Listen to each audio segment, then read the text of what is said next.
ರಾಜ್ಯದ ವಿವಿಧ ದೇವಸ್ಥಾನಗಳಲ್ಲೂ ಕೂಡ ಜನವೋ ಜನ. ಹೊಸ ವರ್ಷಕ್ಕೆ ದೇವರ ಮೊರೆ ಹೋಗ್ತಾ ಇದ್ದಾರೆ ಭಕ್ತರು.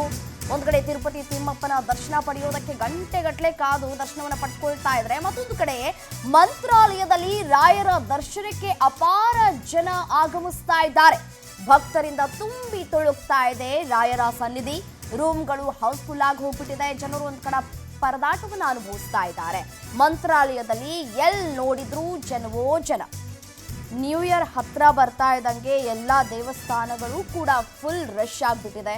ಕ್ಯೂ ವ್ಯವಸ್ಥೆ ಯಾವ ರೀತಿಯಾಗಿ ಇದೆ ಅನ್ನೋದನ್ನು ಕೂಡ ಗಮನಿಸ್ತಾ ಇದ್ದೀರಿ. ಎತ್ತ ಕಣ್ಣು ಹಾಯಿಸಿದ್ರು ದೇವಸ್ಥಾನದಲ್ಲಿ ಜನ ಕಾಣಿಸ್ತಾ ಇದ್ದಾರೆ. ಅಷ್ಟರ ಮಟ್ಟಿಗೆ ರಾಯರ ದರ್ಶನವನ್ನು ಪಡ್ಕೊಳ್ಬೇಕು ಅಂತ ಹೇಳಿ ಆಗಮಿಸ್ತಾ ಇದ್ದಾರೆ ಜನರು. ನಾರ್ಮಲ್ ಆಗಿ ರಾಯರ ದರ್ಶನವನ್ನು ಪಡ್ಕೊಳ್ಳೋದು ಬಹಳ ಸುಲಭ.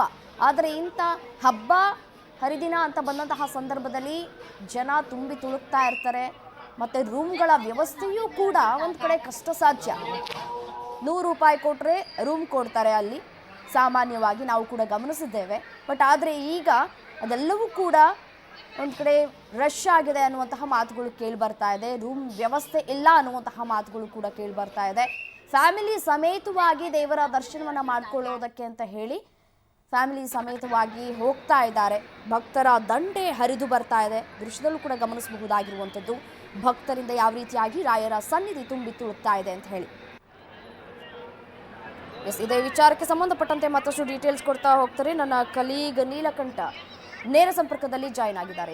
ನೀಲಕಂಠ, ರಾಯರ ದರ್ಶನವನ್ನು ಪಡೆದುಕೊಳ್ಳೋದಕ್ಕೆ ಯಾವ ರೀತಿಯಾದಂತಹ ವ್ಯವಸ್ಥೆಯನ್ನ ಮಾಡಲಾಗಿದೆ, ಕ್ಯೂ ಸಿಸ್ಟಮ್ ಯಾವ ರೀತಿಯಾಗಿದೆ, ಡೀಟೇಲ್ಸ್ ನೀಡ್ತಾ ಹೋಗೋದಾದ್ರೆ. ಅಂತಂದ್ರೆ ರಾಜ್ಯಾದ್ಯಂತ ಸಾಕಷ್ಟು ದೇವಸ್ಥಾನಗಳು ಈಗ ಭಕ್ತರ ಒಂದು ದರ್ಶನಕ್ಕಾಗಿ ಸಾಕಷ್ಟು ತುಂಬಿ ತುಳುಕ್ತಾ ಇದೆ. ಅದೇ ನಿಟ್ಟಿನಲ್ಲೂ ಕೂಡ ರಾಯಚೂರು ಗಡಿ ಭಾಗದಲ್ಲಿ ಇರ್ತಕ್ಕಂಥ ಮಂತ್ರಾಲಯ ಶ್ರೀ ರಾಘವೇಂದ್ರ ಸ್ವಾಮಿಗಳ ದೇವಸ್ಥಾನವೂ ಕೂಡ ಅಷ್ಟೇ ಈಗಾಗಲೇ ಮಠ ಸಾಕಷ್ಟು ಸಾಗರೋತ್ತರವಾಗಿ ಜನ ಬರ್ತಾ ಇದ್ದಾರೆ. ಹೊಸ ವರ್ಷ ಸಾಲು ಸಾಲು ರಜೆಗಳ ಹಿನ್ನೆಲೆಯಲ್ಲಿ ಮತ್ತೊಂದು ಕಡೆ ಏನು ಫ್ರೀ ಬಸ್ ನ ಫೆಸಿಲಿಟಿ ಇರೋದ್ರಿಂದ ಸಾಕಷ್ಟು ರೀತಿಯಲ್ಲಿ ಸಾವಿರಾರು ಸಂಖ್ಯೆಯಲ್ಲಿ ಏಕಾಏಕಿ ಜನ ಏನು ರಾಯರ ದರ್ಶನವನ್ನ ಪಡೆಯಕ್ಕೆ ಬರ್ತಾ ಇದ್ದಾರೆ. ಈ ಸಂದರ್ಭದಲ್ಲಿ ಅಲ್ಲಿ ಮಠದ ಆಡಳಿತ ವ್ಯವಸ್ಥೆಯು ಕೂಡ ಈಗಾಗಲೇ ಒಂದು ಏನೋ ಮಾಹಿತಿಯನ್ನ ನೀಡಿರ್ತಕ್ಕಂಥದ್ದು. ಸಾಕಷ್ಟು ಜನ ಏನು ಭಕ್ತರು ರಾಯರ ದರ್ಶನಕ್ಕೆ ಬರ್ತಾ ಇದ್ದಾರೆ. ಈ ನಿಟ್ಟಿನಲ್ಲಿ ಯಾವ್ದಾದ್ರು ತೊಂದರೆಗಳು ಏನು ವ್ಯವಸ್ಥೆಗಳು ಮೂಲಭೂತ ಸೌಲಭ್ಯಗಳು ಒದಗಿಸೋದ್ರಲ್ಲಿ ಸಾಕಷ್ಟು ಸಮಸ್ಯೆ ಆಗ್ಬೋದು ಅನ್ನೋ ನಿಟ್ಟಿನಲ್ಲೂ ಕೂಡ ಈಗಾಗಲೇ ಏನು ಮಠದ ವ್ಯವಸ್ಥಾಪಕ ಆಡಳಿತ ಮಂಡಳಿ ನೀಡಿರ್ತಕ್ಕಂಥದ್ದು. ಈ ನಿಟ್ಟಿನಲ್ಲಿ ಹೊಸ ವರ್ಷ ಇನ್ನೇನು ಕೆಲವೇ ಒಂದು ದಿನ ಕಳೆದ್ರೆ ಹೊಸ ವರ್ಷಕ್ಕೆ ಕಾಲಿಡ್ತಾ ಇದ್ದೇವೆ. ಸಾಲು ರಜೆಗಳು ಇರೋದ್ರಿಂದ ಹಿನ್ನೆಲೆಯಲ್ಲಿ ಕುಟುಂಬ ಸಮೇತರಾಗಿ ಮಕ್ಕಳ ಸಮೇತರಾಗಿ ಎಲ್ಲರೂ ಕೂಡ ಕಲಿಯುಗ ಕಾಮಧೇನು ಶ್ರೀ ರಾಘವೇಂದ್ರ ಸ್ವಾಮಿಗಳ ದರ್ಶನವನ್ನ ಕೂಡ ಪಡೆಯಕ್ಕೆ ಬರ್ತಾ ಇರ್ತಕ್ಕಂಥದ್ದು. ಈಗ ನೋಡ್ಬೋದು ನೀವು ಅಲ್ಲಿ ನಿಲ್ಲಕ್ಕೂ ಕೂಡ ಜಾಗ ಇಲ್ದಿರ್ತಕ್ಕಂಥ ಪರಿಸ್ಥಿತಿ. ಗಂಟೆಗಟ್ಟಲೆ ಕಾದು ಇಲ್ಲಿ ದೇವರ ಅಂದ್ರೆ ರಾಯರ ದರ್ಶನ ಪಡ್ತಕ್ಕಂಥ ಒಂದು ಕೆಲಸದಲ್ಲಿ ಈಗ ಭಕ್ತರು ಇರ್ತಕ್ಕಂಥದ್ದು. ಎಲ್ಲ ಒಂದು ಕಡೆ ಮಂತ್ರಾಲಯ ಶ್ರೀ ರಾಘವೇಂದ್ರ ಸ್ವಾಮಿಗಳ ಮಠ ಸಹಸ್ರಾರು ಸಂಖ್ಯೆಯ ಭಕ್ತರ ಸಮೂಹ ಈಗ ದಂಡೆ ಹರಿದು ಬಂದಿರ್ತಕ್ಕಂಥದ್ದು ರಾಯರ ದರ್ಶನಕ್ಕಾಗಿ ಅಂತ ಹೇಳ್ಬೋದು.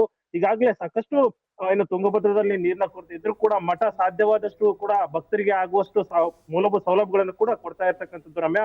ಹಾಗಾಗಿ ಇನ್ನೂ 2 ದಿನ ಬಾಕಿ ಇರೋದ್ರಿಂದ ಇನ್ನು ಸಾಕಷ್ಟು ರೀತಿಯಲ್ಲಿ ಭಕ್ತರ ದಂಡು ಬರ್ತಾ ಇರ್ತಕ್ಕಂಥದ್ದು. ಹಾಗಾಗಿ ಆಡಳಿತ ಮಂಡಳಿ ಇರ್ತಕ್ಕಂಥದ್ದು ಇಷ್ಟೇ, ರಾಯರ ದರ್ಶನಕ್ಕೆ ಬರುತ್ತಾ ಭಕ್ತರು ಅಡ್ಜಸ್ಟ್ ಮಾಡ್ಕೋಬೇಕು. ಒಂದಷ್ಟು ಕೊರತೆಗಳು ಆಗ್ತಾ ಇದೆ, ಏಕಾಏಕಿ ಬರ್ತಾ ಇರೋದ್ರಿಂದ ಭಕ್ತರು ಅನ್ನೋ ಒಂದು ಮಾಹಿತಿಯನ್ನು ಕೂಡ ಭಕ್ತರಿಗೆ ನೀಡಿರ್ತಕ್ಕಂಥದ್ದು. ಒಟ್ಟಾರೆಯಾಗಿ ಹೊಸ ವರ್ಷದ ಹಿನ್ನೆಲೆಯಲ್ಲಿ ಮತ್ತು ಸಾಲು ರಜೆಗಳ ಹಿನ್ನೆಲೆಯಲ್ಲಿ ಭಕ್ತರ ಒಂದು ಸಮೂಹದಿಂದ ಮಠ ತುಂಬಿ ತುಳುಕ್ತಾ ಇದೆ ಅಂತಾನೆ ಹೇಳ್ಬೋದು ರಮ್ಯಾ. ರೈಟ್ ನೀಲಕಂಠ ಸ್ವಾಮಿ, ಧನ್ಯವಾದ ತಮ್ಮೆಲ್ಲ ಮಾಹಿತಿಗಾಗಿ.